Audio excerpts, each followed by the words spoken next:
7:30, only on NFL Network.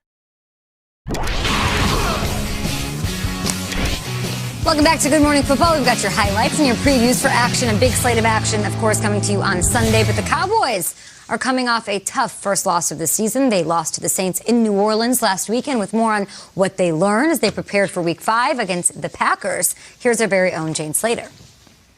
Thanks, Kay. We're not going 16-0. That's all we found out.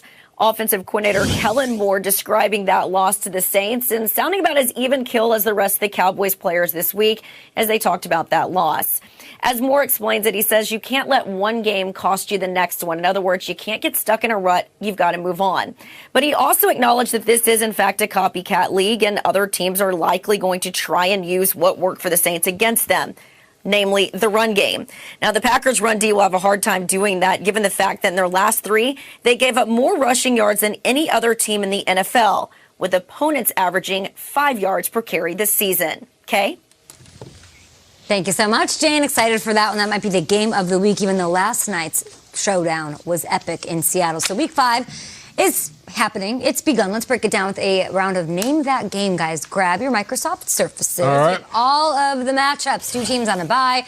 What's the game with the most compelling quarterback battle? Let me jump right in, and I'm going to go with Dak Prescott up against Aaron Rodgers. You know why? Because when it comes to this matchup, everybody's focused on the Green Bay Packers. What did we say? And Peter even said earlier in the show, Aaron Rodgers had some moments against Dak. Aaron Rodgers has some moments. Yep. This dates back to Dak's rookie season where Aaron Rodgers had to throw that beautiful toe drag swag on the sideline to beat a rookie quarterback who was playing at a high level.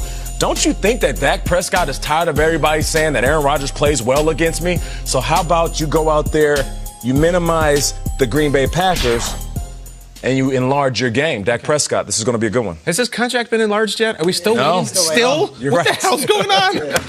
I'm going to stay locally here in New York because while the Yankees are in the playoffs and there's a lot of excitement about hockey season starting, it's all about Daniel Jones. Like, it's the highest I've felt optimism-wise that Giants fans have been maybe since the Super Bowl years. Wow. And then you go to Minnesota, and it is like the bridges are burning, and it's the nadir of society out there, the way that everyone's handling Kirk Cousins. So great situation with Jones.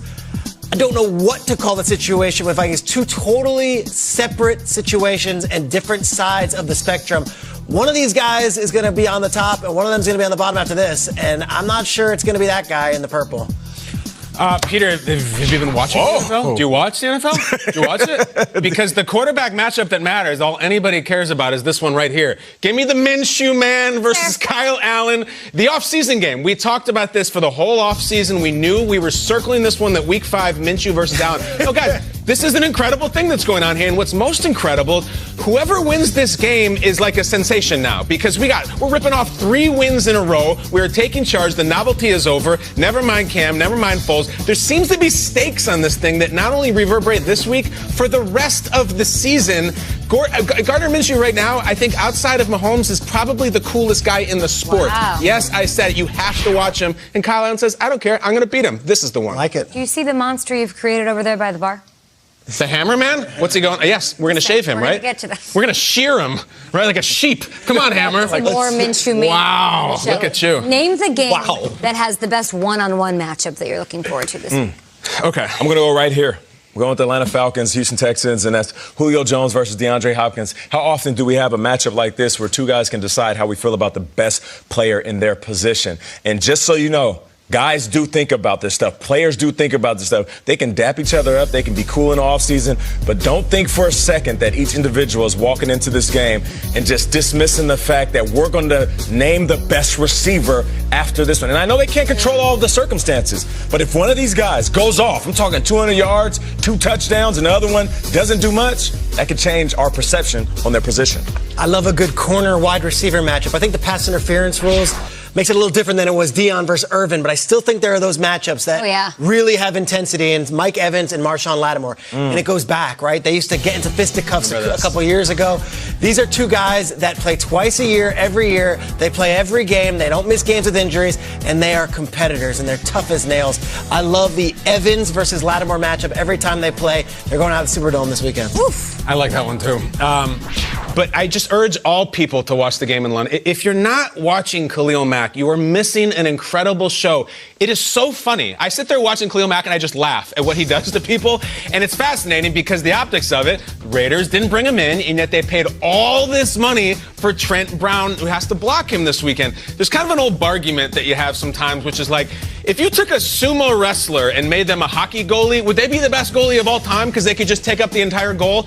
It's almost like the Raiders are like, well, we got a guy who's 6'8", 380. If he just kind of gets in the way of Khalil Mack, maybe he could stop him. It doesn't work for the sumo wrestler. He'll get scored on all day, and I think Trent Brown is going to have a very, very long day. Khalil Mack is a hilarious performance every week. Please watch it. You'll laugh. He's averaging a sack a game going into this one against Derek Carr and the Raiders in London. Name the game that will have the biggest fantasy stud performance in Week 5. I'll go quick here. Nate, you just mentioned Julio versus DeAndre. I want Julio Jones to walk into the locker room and say, I'm the highest paid wide receiver the NFL's ever seen. Give me the rock. Get me the ball. I could see Julio having a night. When I'm talking about biggest contract, what's amazing with Julio, the Antonio Brown drama happens, and he gets cut on a Friday. Very quietly, Julio Jones signed the biggest deal in NFL history for a wideout. We didn't even talk about Antonio Brown. Julio, your team's 1-3. Go dominate and go show DeAndre Hopkins who the number one guy in the league is. I'm going to go right back to this game, Strays. I know you mentioned the matchup between Mike Evans and Lattimore, but I'm going with Jameis Winston. Jameis Winston could put up some major numbers up against these Saints. And I know they have a stout defense, but he's leaning on a couple of wide receivers that are currently sitting at number 3 and number 6 in yards in the league with Godwin and Mike Evans. Jameis Winston, last couple weeks, 7 touchdowns, 2 interceptions. He keeps this thing going. We'll be talking about him a lot more on the show. Chris Godwin in this one, too. If Marshawn Lynch is hanging out with your boy Mike Evans, Godwin's going to, Lattimore's he's going to have a big game again. It is all Godwin. Godwin and Cup right now are on fire. I'm gonna jump off the fantasy wagon right now, guys. I'm gonna do something I swore I would never do. I'm gonna go with the Patriots running back. I'm gonna go with Sony Michel against the Redskins. This goes back years. If you've played fantasy for years, you know that you finally think, I'm going to start Lawrence Maroney. And then you tune in, and it's all Kevin Falk. Big Ridley guy. And of course, I'm going to go J.R. Redmond, and it's all Sammy Morris. You always get burned either by the game plan or all of a sudden they're not playing. It is the one rule that I abide by is never go with Patriots running backs because you can't tell. I think against Washington, I think they're going to get beat up, and I think Sony Michel's going to get some work. Little slow sledding early in the start of the season, but I'm going to go with 26. I'm back off the Patriots running back. Go. You were downstairs fighting crime in the streets when I gave out my top 5 sleepers, and I chose Philip Dorsett as well in this. Good. I think they're a good 1-2 punch with those guys up against the Redskins. Always a good matchup. What savvy fantasy play by you. Yeah. I have my moments. Love it. All right, Jameis Winston. A lot of people want to start him in fantasy.